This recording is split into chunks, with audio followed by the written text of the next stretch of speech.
Hello, friends. This is Dave Hurwitz, Executive Editor at ClassicsToday.com, here with another in my series of insider review performance art productions.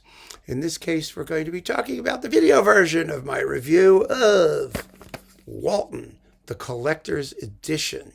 I have no idea if this 12 CD set is still around. You can see it was on EMI. I don't know if it even ever made it to Warner. But I want to talk about the recordings that are in here because, as with all of these Insider reviews, if you've signed up for Insider, for which many thanks, you can listen to some sound clips which illustrate exactly what I'm talking about rather effectively.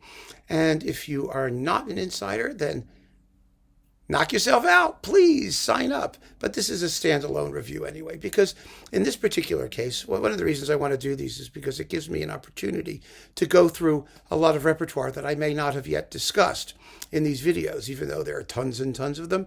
But if you are watching this at the time that I originally posted it, the video that is, you can also find the relevant Insider reviews right on the Classics Today homepage for the next few days anyway.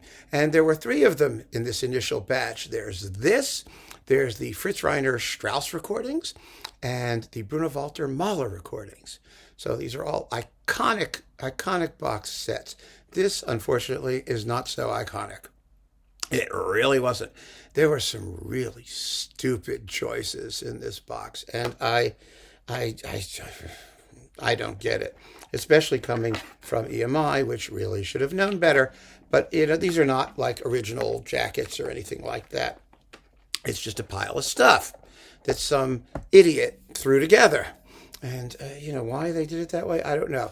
But I'm going to tell you what the pile of stuff is and why some of the choices are so idiotic. We begin with idiotic choice number one, Walton Symphony number 1. They chose the dullest, most boring, ridiculously sleepy performance of this thrilling symphony that they possibly could have. That is Bernard Haitink with the Philharmonia. Ugh, what a snooze fest that performance is. And if you are an insider and you go and look at the review over on Classics Today, you can hear a comparison between the snooze fest Haitink and the classic Previn LSO on RCA, which is thrilling. It sounds like a different piece.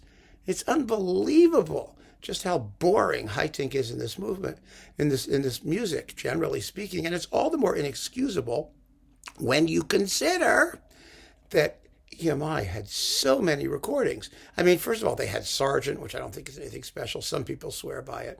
They had Walton's Own, which is also nothing special, although some people swear by it.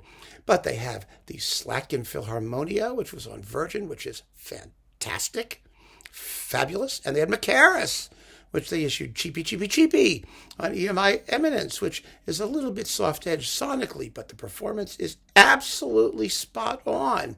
So why would they bother with Haitink? You'd have to be on drugs, really, you'd have to be. Then they had the Second Symphony with Andre Previn, perfectly fine. That was the outstanding version of its era, and it's still superb. Absolutely great. Then you've got the Violin Concerto, excellent, with Ida Hendel and Pavel Berglund with the Bournemouth Symphony, which is first class. The Viola Concerto with Nigel Kennedy, the Royal Philharmonic, and Previn, which is also first class. The Improvisations on an Impromptu of Benjamin Britten, that's also Previn with the LSO. It's one of those, that classic period when Previn and the LSO were doing all of that very, very fine English music, which is terrific. The overtures, Portsmouth Point, and the Comedy Overture are in Scapino, that's Scapino at Portsmouth Point, are also Previn. And the Siesta, the Northern Sinfonia with Richard Hickox, who cares? And the Sonata for Strings, the City of London Sinfonia with Richard Hickox. The Sonata for Strings is the orchestration of the string quartet. It's not Major Walton, but it's very nicely done. Then we get the Cello Concerto. Oh, here we go again. Lynn Harrell, City of Birmingham Symphonies, Simon Rattle. Is it terrible? No. But they had Handel and Berglund doing the Violin Concerto, and they have Tortelier and Berglund doing the Cello Concerto. I think it's Tortelier, but I mean, it's like, eesh. No brain there. The elevator wasn't going to the top floor when they put this together. Then you've got the Crown Imperial and Orban Scepter marches with Adrian Bolt. They're a little flabby, but they're okay. They're authentic. They sound very imperial, I guess. The Johannesburg Festival Overture, the Capriccio Burlesco, Spitfire, Prelude, and Fugue with the Royal Liverpool Philharmonic and Charles Groves. Yay!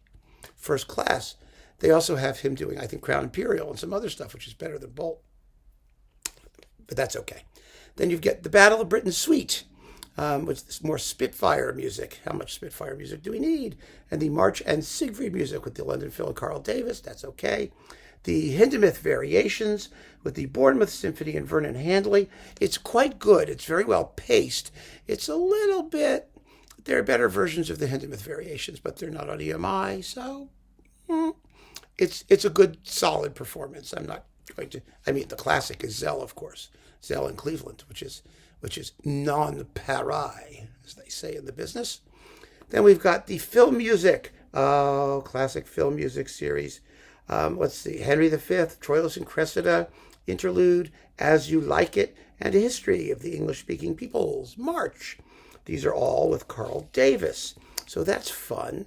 And then we've got Hamlet, Richard III, Stuff, the Prelude, and the Suite, the Shakespeare Suite, with Charles Groves and the Royal Liverpool, which is really good. So those are good choices. Facade.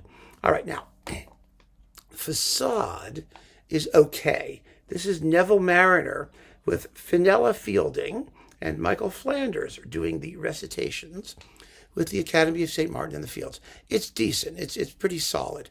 The best, of course, is the old Decca with Peter Pears and what's her name, whack job lady who wrote the poems, Sitwell, Dame Edith. That's the one. And it's with Anthony Collins, one of the best things he ever did. So, that was on Decca. It's mono. But boy, is it great. It's so much fun. It's early 20th century British rap is what it is. And it's just marvelous. Then we get the Facade Suites, the orchestral suites with Louis Fremeau and the City of Birmingham Symphony Orchestra. Yet more evidence that there were things happening in Birmingham before Simon Rattle got there. And then we've got, Walton doing some of his own stuff. We get Henry V, Suite, and the Partita for Orchestra, which, of course, sort of has to compete with, again, Zell, and who can, but it's a good performance. And the Sinfonia Concertante. Well, this is sort of interesting. EMI doesn't have a recording of the Sinfonia Concertante, evidently. I'm surprised. There's one on Conifer. Did EMI own the rights to that? A newer one. But anyway, they had to use this 1945 version with Phyllis Selleck. And it's a shame. They really needed a modern one, but they don't have one.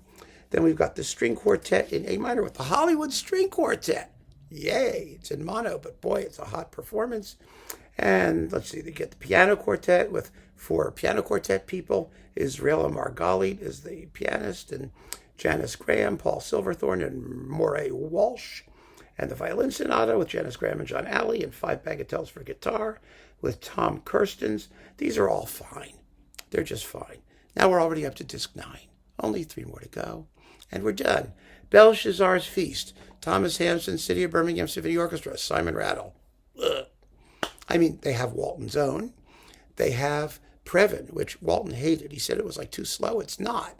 Not at all. It's a very, very good performance. They could have used Previn's. This performance it was such a non-starter. It's fascinating. When I wrote the review of Classics Today, it amazed me. It was in print for about 5 seconds. It appeared, nobody noticed, disappeared, nobody noticed. Why are they noticing now? Nobody noticed. Not a good choice, not a smart choice.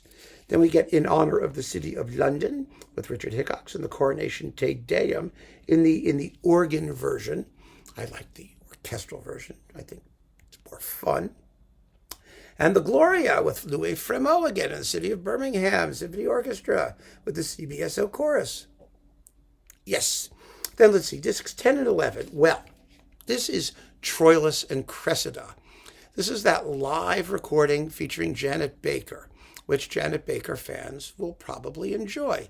She was always perfect for Cressida because, all she has to do is sort of get out there and suffer nobly. And she was a great singer, don't get me wrong, but noble suffering was kind of her specialty. This is a live recording. The sound is so-so. There's a complete superb Troilus and Cressida on Chandos, and that's the one to get. It's really the only one to get. I mean, there's no other that really compares with it. And then there's The Bear with Monica Sinclair, John Shaw, and Norman Lumsden with the English Chamber Orchestra under James Lockhart. Well, that's nice to have. That's fun. And some other little vocal things that we don't need to get into, a Queen's fanfare and whatnot. And that, my friends, is the Walton Collector's Edition. I don't understand it. I mean, some of it's very good. Some of it they had no choice. There was the Walton Desperation Edition. It made no sense to me. It really didn't. To have the Haydn First Symphony, the two rattle things, the Cello Concerto and Belshazzar's Feast, the 1945 Symphonia Concertante. It's a strange collection of, where they had choices to make, they're often poor choices. Where they had no choice, they had no choice. And you would think that for a composer of this importance, they would have done better by him. So if you don't have this, it doesn't matter. You're just as far ahead. Get all the stuff singly. There's no reason to get a box like this. You just don't need it. It's completely irrelevant. So there you go. I hope you're feeling happier now. It certainly saved your wallet a few bucks. But thank you so much for joining me. Try and listen to those sound clips if you're an insider. If not, you may want to sign up and give them a listen. You'll really notice what I'm talking about. And I think it's very, very interesting to hear what's going on. Because we're talking about music after all, right? Last time I checked. Anyway, take care and thank you again.